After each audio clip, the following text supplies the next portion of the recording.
I want to talk today about why you haven't made it yet. Why you're not rolling in bills yet. Why you don't have all of this success in business.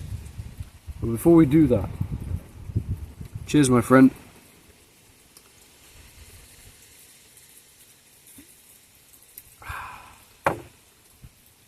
I'm out of freshly squeezed orange juice, so the J2O will have to suffice for now. Now, I haven't actually sat here and recorded a YouTube video in I don't know how long, okay? But the sun is out, I have this phone, I have a J2O, and I have a dream. So we're gonna just go for it. And I want to talk about why you haven't made it yet. And this is coming from somebody who, like you, has aspirations of entrepreneurial success and has not yet made it. Not yet. Whatever. But I'm going to tell you why. Because you're probably thinking, why can't I do it? Is it my business model? Why is it all these gurus, these entrepreneurs online? They keep telling me I can make it, I can make this money, I can make 10k a month, I can be making it big, and for some reason I haven't. Why can't I make it? What am I doing wrong? Well, a lot of the time, the solution to this is just act more. Take violent action. Who the hell was it said that? Sam Ovens. Have this stupid mindset, this Goggins Tate mindset, this, I'm locked in, I'm in the trenches, getting rich, and you think you're not working hard enough, and you think that's why I'm not making any money. That's why I can't seem to do it. No, dude, no. F all that. That's not it. What it is something so seemingly simple that nobody ever talks about or acknowledges in any capacity, which is pretty stupid. And any of the solutions that I've seen to this have always been kind of just like rush, just check it off, do this, but what it is it is really all in your mind. Okay, is it all in his mind? Yes. He can't make money online. Is it all in his mind? Yes. It is. You're probably thinking, what does that mean? What does it mean it's all in my mind? Are you telling me that I need to get a better mindset? In essence, yes, that is what I'm telling you. Now, most people, they will make a video and they'll say, hey, you gotta have the mindset, you gotta reprogram your beliefs. Or maybe if they're selling a course, and that's the first module, yeah, just do this, complete this little worksheet, I am going to be successful. I'm not dunking on affirmations, by the way. They're actually not as silly as I first thought. But what I'm talking about is how there's just these quick rush kind of things. But it's not like that. It's not. Especially when there is so much around you that is really just really bringing your mindset down, bringing your belief system down. And sometimes you have these, without even realizing it, you have these very deep set beliefs and ideas about your own desired success, and they're so deep down you don't even think that they're there, and then you try and act and it doesn't work because these limiting beliefs that exist within you are pulling you down. You've probably heard a lot about limiting beliefs, but really we cannot understate the importance of these. Now, I have recently finished my time in the education system. I will not be going to any sort of higher further education. I am out of that. That I do not feel called to do that. I'm sick of it, to be honest. But what you will find is that being in the education system, and I'm not about to just, go ahead and like start with the, oh, school is bad type thing. No, I don't care. But being in the education system, what it does is it surrounds you with people, lots of people, that are all very confused and don't know what they want to do with their lives. And as they are growing up, they're becoming teenagers, they are very insecure, okay? They're very insecure. And essentially, you get this kind of weird rub-off effect, especially if you are somebody that's got high aspirations, that is an ambitious person, that is a high achiever. Maybe you're doing well in school. This was definitely the case for me. And what happens is, as a result of these people's insecurity, is they falsely project and unfairly pass judgment on people who are high achievers or have high goals. They'll say you're a narcissist. And so the people who are doing well, because they have something called high self-worth, they value themselves highly, and that's healthy. That's a good thing. They get sort of guilt-tripped into thinking that they're actually just narcissists, and that the line between having high self-worth and being a narcissist is really thin. Now, I decided to actually evaluate this belief for myself, and I genuinely found myself being convinced that the line between having high self-worth, which is a healthy thing, and being a narcissist was actually really thin. But this is not true. There is a huge gulf. Huge gulf. I thought it was this thin, this little tiny little gap. You were constantly blurring between, I genuinely believed this. And so what happens is, your belief system essentially makes you think that you are morally wrong and should feel shameful for having a sense of high self-worth and thinking that you can achieve great things. You are falsely led to believe that you are wrong for wanting more in your life. Which is ridiculous, by the way. Which is ridiculous. Now, I'm not saying this as somebody who wants to have, I want to be a billionaire, I want all of this stupid stuff. Anybody that knows me will say that's not me at all. I'm literally just talking about success, pretty modest success. I don't want to turn into one of these billionaires where the money gets to their head and they just spend it on stupid stuff, and they lose any sort of morality as a result.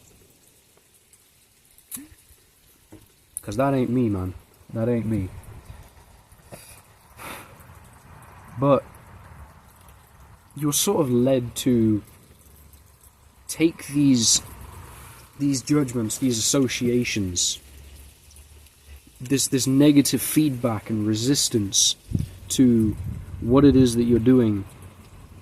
Literally, you take these associations and you think that, yeah, this is facts. This is the facts. This person is completely right, and I feel bad now. I feel bad about wanting to get successful, because that's wrong. Because money's evil. We have a great culture in Europe that really focuses on how evil money is, and how if you have any of it, you are evil. You are a bad person. If you have high standards or high self-worth, you are a poser. You are a poser. It is not simply the manifestation and a natural expression of your identity as somebody that has got high self-worth. You having things like high standards and stuff, and just wanting the best for you and for everybody. No, you're a narcissist. You think you're better than everybody. And this does insane amounts of damage to the ambitious people and also the sensitive people. You know, it crushes dreams. It really does. It crushes dreams. It really messes people up, the damage it does.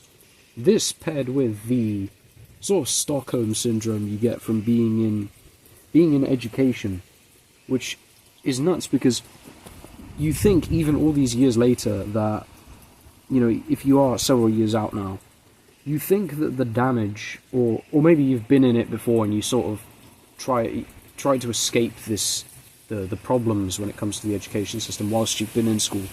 And as you've been going through, you think, yeah, I'm kind of escaping this or whatever. Yada, yada, yada. The damage that school and the education system does cannot be overstated. It cannot. It really can't. It is bad.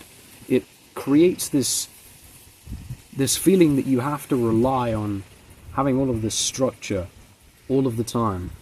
And you are surrounded by these people who do not appreciate you, who do not... They are desperately insecure. They have to project these insecurities onto you. You know, you're evil, you are my enemy because you are going after something that I really want. Which is crazy.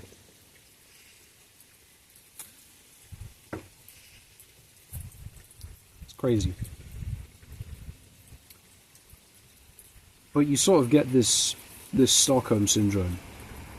You start to enjoy the sort of just feelings of no responsibility being in school. Your brain adapts to this. And when you try and escape it by just entering the dragon, doing something crazy, you know, not really thinking too much about it, just going in, you know, your brain starts to fight back against you because it's like, nah, you can't do this, it's bad, it's evil, you can't make money, it's evil. Nice voice crack. You can't make money because it's evil, you know. I'm not even going to edit that out. We all get voice cracks. You know, I want you to feel seen. You get voice cracks as well. I know you do. Don't worry about it. So, it's this belief that it's evil, that it's wrong. That's got to go. That has to go. You have to kick out this belief from your mind, from your psyche. It has to go. Seriously. Because all of it weighs down and makes you lose the courage. Okay? The courage to be seen. The courage to go out there, to make things happen. I've seen in my year or so of having a brand online, having you know, sort of a company, you know, starting out being into the... Let's do that. It's a great analogy. When the flyers start coming, just bop them out the way. Show of force. Say no. Get off me. Easy. Easy. I've had this company, and the most growth I've seen was during periods when I had the courage to be seen. When I had the courage to, you know, despite the fact that I am, you know, a pretty introverted person, a pretty quiet person a lot of the time, I had the courage to get out there, to record these videos. I recorded loads last year, to mail my email list, which if you have not subscribed to already, you should totally do that. It's down in the description. I'll leave it there for you. To mail that list all the time, to do the outreach, to do all of this stuff. You know, I got the inbound networking opportunities. I met loads of people, and things just started to work out because I had the courage to be seen. And this was during a time where these limiting beliefs still existed for me. And they were actually probably worse because I was still in school. So I had these extra beliefs where it was like, being in school, nah, you know, I can't go too all in. I can't, because I gotta deal with school as well. If I didn't have those beliefs at the time, believing that, you know, actually getting out there, making things happen, actually being successful, was a perfectly okay thing, and not a bad thing. In fact, it is more bad to not.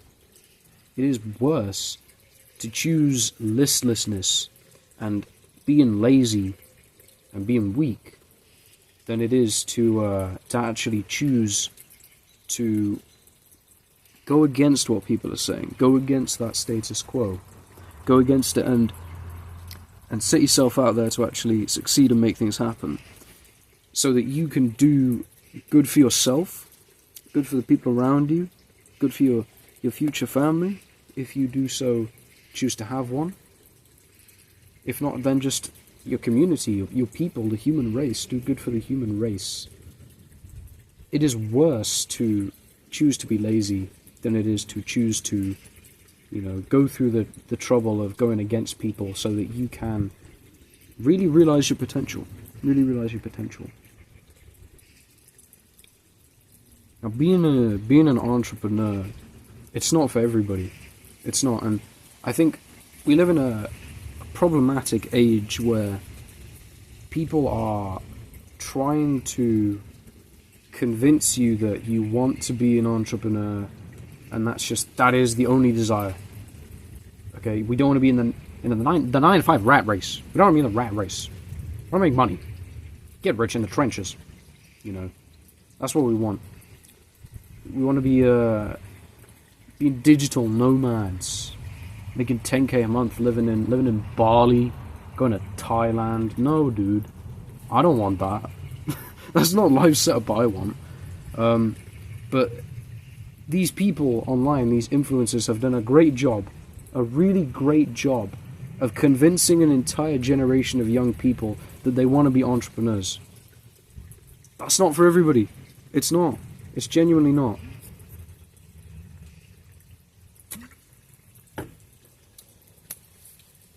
It is for me. Maybe it is for you. If it isn't, then that's okay. If it is for you, then cool. Cool. It is for us then. And we have to overcome these beliefs. We really have to overcome these limited beliefs. There's this really interesting thing that they teach in yoga.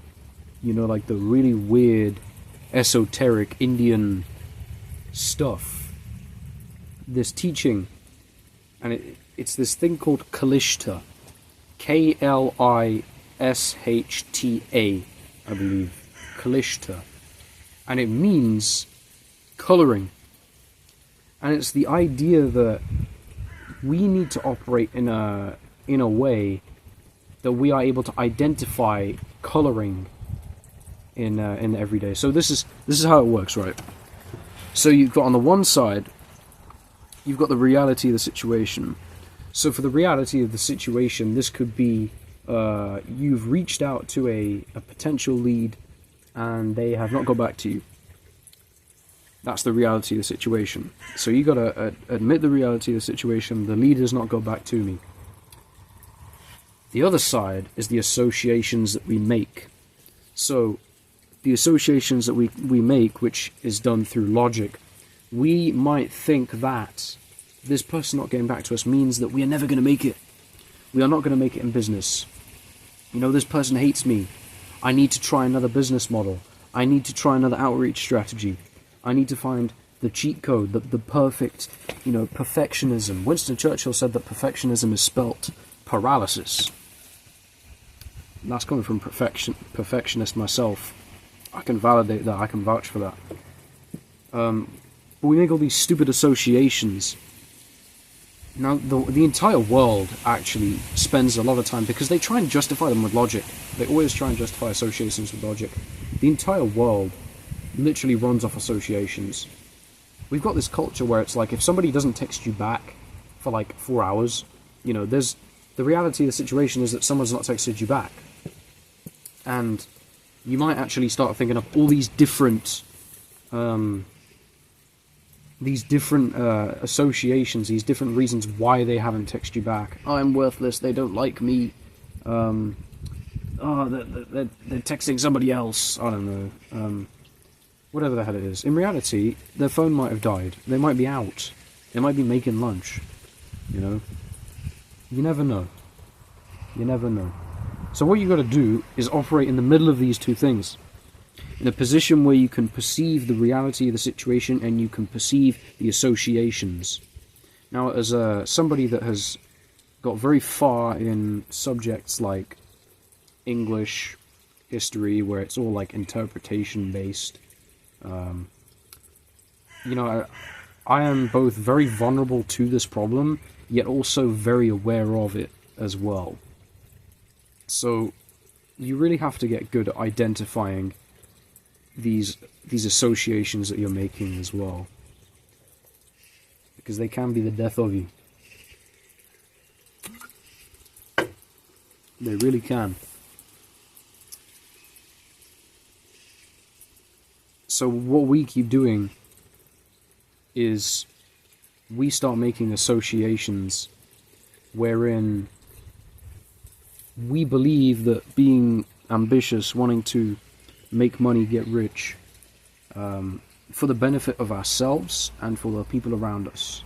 You know, not for stupid materialistic gain. We don't do that here. We don't do materialism. Seriously. If you want to do materialism, you are not going to get very far. I promise you. Anybody that is a materialist and somehow made it has done so through unethical means. I'm telling you. I'm convinced. We don't do that here. But you make the association, you start to think that having money is bad. You know, and because people put you down. He thinks he's better than us. He thinks he's better than everybody. No. I was a great victim of this, I will say that. No. But you start to make negative associations, but the reality of the situation is that somebody has accused you of being a narcissist. But why has that happened? Start to unravel why. Look down, deep down why. And when you understand why, you can't hate these people. You can only forgive them. And you can think, okay, I know why this person is acting and reacting in this way. You know, if I can try and help them understand why, if they take the time to understand why they're reacting in this way, and what the truth of the situation is, then awesome. Awesome. If not, then, well, hey-ho. You know, I forgive you. I hope that you fix your own troubles that are making you act in this way. Because the greatest difference between having high self-worth and being a narcissist is somebody who's looking to compensate. It's somebody who's not actually sure that they can get accepted, that they are worth it. They don't really know. So what they do is they build up this belief that they are better than everybody else, and they become really stuck up about it. And they think that they're better than everybody else. They've got no compassion, no empathy. But the person with a high self-worth is the person who values themselves highly, who thinks that they are destined for great things. You know, not leaning into main character syndrome, but they think that, yes, I am destined for great things. I can do amazing stuff. I can get rich. I can get successful. You know, but they also think everybody else is worthy of that too. You know, I'm not better than you. We're all worthy. We can all do this together. We can all get successful in our own way. You know, we can get what we want. Do right by everybody. And this is the biggest difference. So, and I genuinely think that this is the biggest problem, especially amongst people who are looking to become self-made, people who are looking to become nouveau riche, you know, so that's typically people from working class, middle class backgrounds, not so upper middle class, lower middle class backgrounds. And, you know, we're all led to believe that what we're trying to do is unrealistic, that we aren't good enough, we are not a force in our life, we are not a force, we cannot really take the reins and get successful. You know, and hey, if we don't, we'll find another way. Okay? Not everybody can be successful at the same thing, right? We might have to find another way, but what we have to understand is that we can be successful in our own way. We can do it. We can all do it. We have to, therefore, stop limiting ourselves with this damage, that being around broken people, that being around a environment that seeks to pull us down rather than to push us up, the damage that has done. We have to step away from this. We have to say, no, dude, no. I am a force in my life. Everybody else can be a force in their life too, but I am a force in my life. You know, I'm not better than everybody. We are all worthy. But I am a force in my life. I'm going to take the reins. I'm going to enter the dragon. You know, I'm gonna just go for it because I can. I'm going to have the courage to be seen. You know, I'm sat down here. I genuinely, I'm recording this video on a whim. I don't care. I did no preparation for this video at all. None. I don't care. It's probably gone on for a while, but I don't care because this is fun to me, and I'm testing myself. I'm showing that I do have the courage to be seen. You know, and I hope you're getting some use out of this. These schizoid ramblings.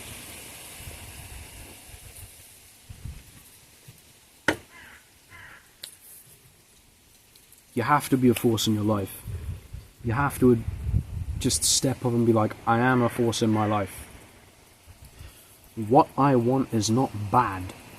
Okay, because if you think about it, how does motivation work?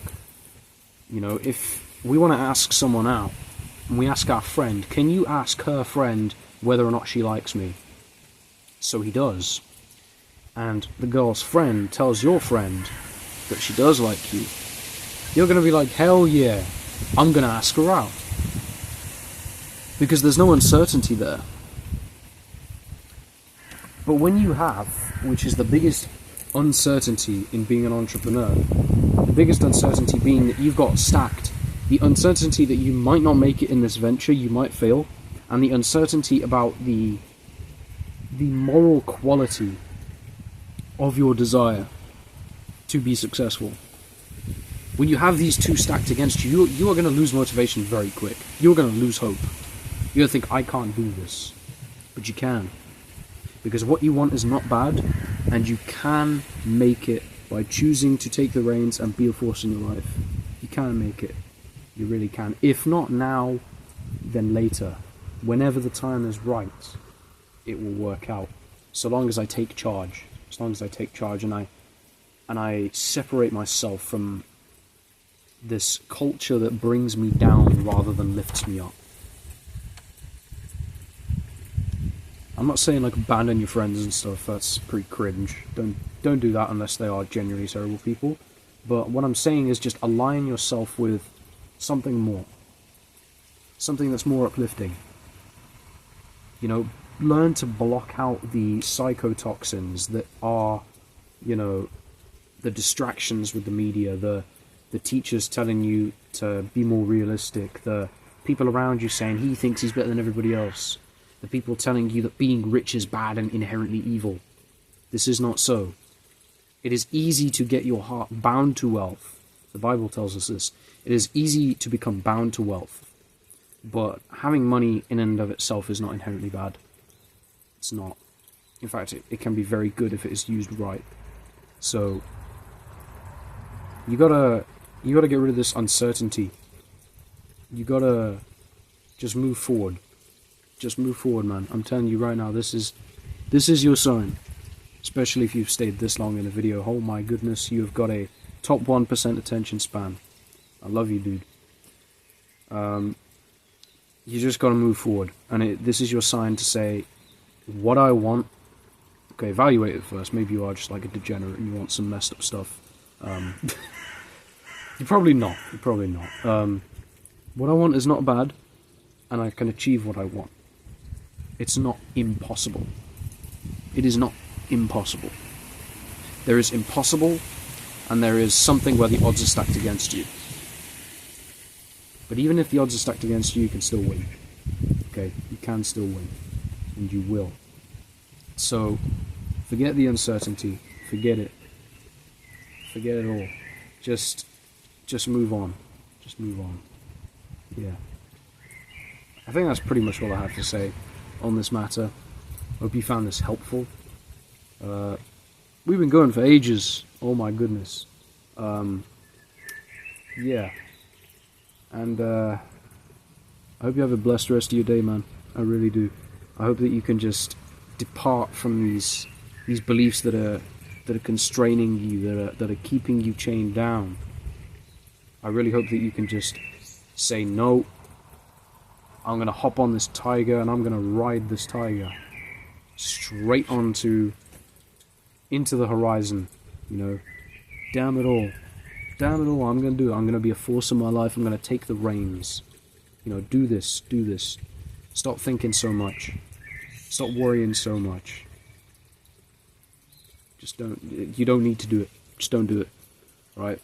Get away from these beliefs. Get away from them as soon as possible. Kick them out.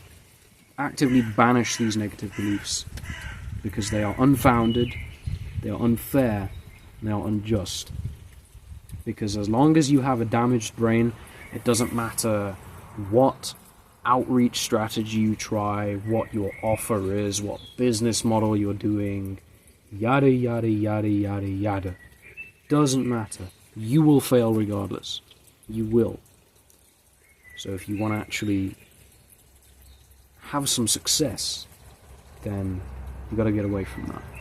But yeah, I will see you in the next video. If you have not subscribed already to my mailing list, go down into the description. I tell you all about advertising, copywriting, online business, selling, all of that stuff. It's completely free. Sign up, easy, a few clicks, and you'll get some free sauce in your inbox on the regular. It's great. So don't miss out. Go ahead and get that right now. As well, if you could go ahead, subscribe to this channel if you haven't already. Hit me with a like button as well. Hit the like button. Leave a comment as well. I'm only going to ask this now. I won't ask it in any more videos because it is kind of cringe, but especially because I've been off for a while. If you could do anything that you could do to help the algorithm get me back out there, that would be massively appreciated. Okay, this is the only time I'll ask you. Alright, but that's enough. I've yapped on for way too long. I appreciate you sticking around, I really do. And I'll catch you in the next one. See ya.